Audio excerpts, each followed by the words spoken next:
Manchester United are favourites and frontrunners to sign Anton Semenyo. Semenyo could be about to pick Manchester United is a belief. It seems it's between Manchester United and Man City. Tottenham apparently not favourites. Liverpool maybe looking elsewhere at other positions.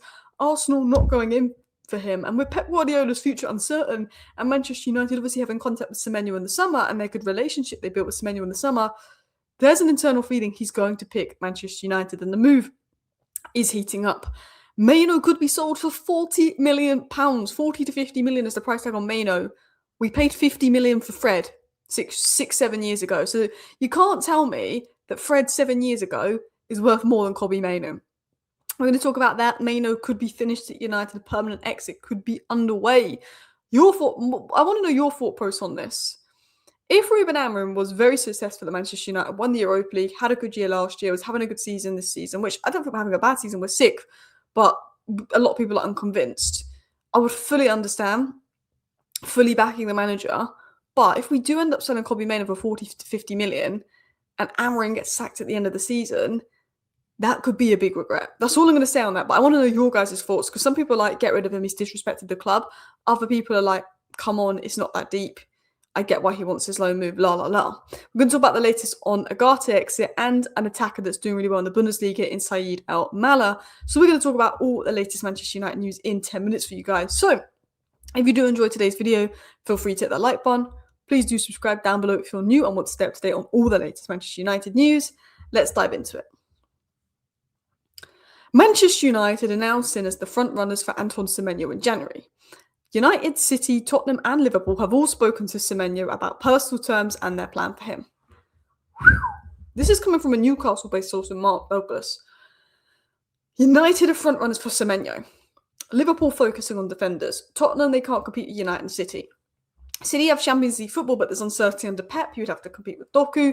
He knows that he suits Ruben Amorim's system more. Man United wanted him in the summer before everyone else wanted him. Man United want him now. He's had a good relationship with the club. And in general, I do find, and maybe this is just me, but because Man United is bigger globally, I do find when it comes to African players like Mbeumo, Baleba, I do feel like we have a bit of pull over City because Manchester United is much bigger in Africa. So maybe Semenyo could pick us over City because we're a bigger club. He likes the idea of a project. But with City, it's like, well, you're in the UCL. You're probably going to win the league. You've got Pep, but Pep might go. So I feel like he's got to pick between Manchester United and City. Personal terms, apparently, probably not going to be an issue.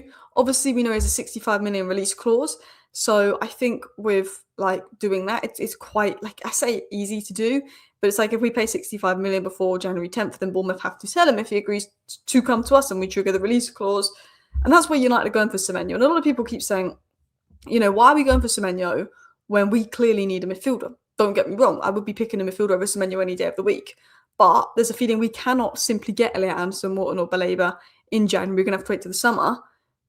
Semenyo, we can't wait till the summer. If we don't go for Semenyo now, he's not going to be available in the summer. So that's why United are going for Semenyo, because there's an opportunity to get him now and he won't be around in the summer. Whereas the players that we want in the summer will be around in the summer and we can't get them now.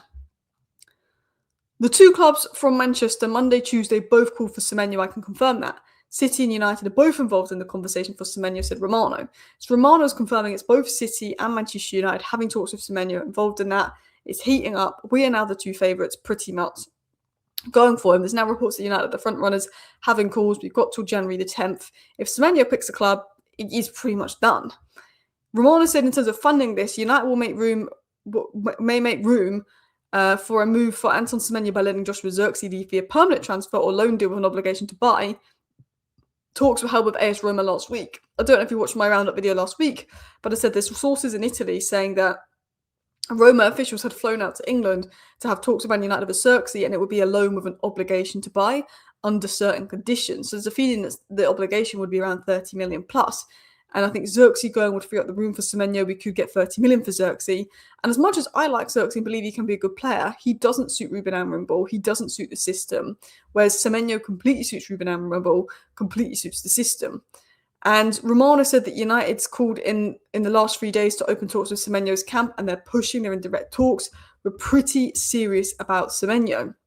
And what I will say is, you've got Mount and Semenyo as potential left options. You've got Cunha and Sesko's potential up top options, with Cunha able to play on the left. And you've got Mbeumo and Ahmed as right options, but Semenyo can play up top, Semenyo can play on the right, Mbeumo can play up top, Mount can play deeper in midfield, Cunha can play deeper in midfield. Those attacking options are nuts. Bruno, Ahmad, and Mbeumo, Sesko, Cunha, Mount, Xerxes. Those attacking options should easily get us top 5 football. And if we don't, there could be questions on Ruben Amorim. If we get Semenyo, we have a front line that can get top 5 football. Of course, defence needs to improve. It's not scoring goals which is the issue, it's defending. Ruben Amorim needs to improve the structure at possession. We need to get better in defence. Ideally, we need to sign midfielders and defenders before Semenyo. And I think if United could wait till the summer to get Semenyo and get Anderson in January, they'd absolutely prefer that situation. But it doesn't seem that we can really get many midfielders in January, which is why we're acting on Semenyo, who I now have a feeling could pick United over City with this Pep Guardiola stuff coming up, with the fact that he does really suit what we're trying to do, with Cunha and Mbeumo being successes. So it will be interesting to see what happens. Now, talking of raising funds for the midfield rebuild, Casemiro expected to go, free up 17 million in wages. United want to basically bring in a midfielder and then let Ugarte go out on loan, get his value up, sell him in the summer. Bruno could be sold, 56 million release clause, and someone that could bring in a lot of money as well is Kobbie Mainoo. For a permanent sale, United are looking at between 40 to 50 million for Mainoo, depending on structure. Criminal. Anything below 70 million is a joke. Conor Gallagher went for 40 million pounds. Anything below 70 million is a joke for Kobbie Mainoo. At 40 to 50 million, I think every club in world football is going, we should go look at this. This is a bargain. Teams will be laughing at us. You can't tell me that Kobbie Mainoo should be going for the same price as Tyler Dibling. You can't tell me that Kobbie Mainoo should cost less than Amari Hutchinson. Was Amari Hutchinson 42 million? You can't tell me that Dango Ouattara and Jacob Ramsey are worth more than Kobbie Mainoo. Villa got more money for Jacob Ramsey, who can't play a game for Newcastle. There's no way this club would be stupid enough to sell Kobbie for anything less than 70 million. I wouldn't sell Kobbie. I'd let him go out on loan. I know a lot of people are saying, well, he doesn't like the manager. His brother disrespected the club. They're annoyed at Kobbie. But no matter how you feel at Kobbie, selling him for £40 million is an absolute joke. Especially for a manager that's come 15th, lost the Europa League final, has the lowest win rate in our history. I think Amorim could succeed at Manchester United if he's willing to adapt. I think the players that Amorim is being given, and with Semenyo coming in, is enough for him to succeed with. I think he needs to adapt and he could succeed. But selling Kobbie Mainoo for a manager that you might sack at the end of the season, and not just selling Kobbie Mainoo, but selling him on a cheap, makes no sense to me. Now, a couple of people are saying he doesn't want to be here, so sell. It's not that Kobbie doesn't want to be here. He was playing for England 2 years ago in the Euros final. He wants to go to the Euros. He's been told he won't do that if he doesn't get game time. He's not going to get game time because Amorim himself has said he's competing with Bruno Fernandes. He's not going to get game time. And then Amorim says, he's got to take his chance. The one start he had this season was Grimsby. He was probably the only player that started that Grimsby game that came off saying, you know what, he played well. Ugarte start versus Grimsby, got hooked at halftime, was the worst player on the pitch versus Grimsby, and has still started games since. Mainoo was the best player on the pitch versus Grimsby, hasn't started games since, hasn't started the Premier League game, gets 10 minutes here, 20 minutes here, maybe 30 minutes if he's lucky. Mainoo's not getting minutes, so I get why Mainoo wants to go out on loan, because he wants to play, he wants to go into the World Cup. He has a strong desire to join Napoli in January. He doesn't want to leave permanently. Mainoo just wants to go on loan. He wants to eventually be a Man United player, but he wants to get the minutes for his development and for his chances to get in to the World Cup squad. So I just think selling Mainoo for 40 to 50 million for a manager that hasn't done anything at the club yet is crazy. Look, we may sell Mainoo and Amorim may go and win league titles, and we might say, you know what, fair, they fully backed Amorim. But I'm just saying it's a huge risk. Well, we don't know how things are going to go with Amorim. We might go and finish 4th this season. We might finish 12th. We don't know how it's going to go. Hopefully we finish 4th. I think we've got a team good enough to get 5th in Champions League football. Chris Wheeler said that Mainoo is now considering a permanent exit from United. Up until today, it was considered a loan exit, but apparently now, today, he's considering a permanent exit because his relationship with the club is at breaking point. I've heard different stuff. Mainoo's brother wears the t-shirt, then let's write an article that his relationship with the club is at breaking point.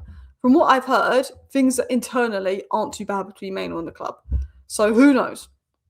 Who knows? There is talk that Ugarte could go. There is reports saying that Galatasaray have had talks with Ugarte. We know that United and Nice were talking about a loan deal, but Ugarte doesn't want to go to Nice. If United bring in a midfielder, Ugarte will be allowed to leave on loan. Ineos would like Ugarte to leave on loan.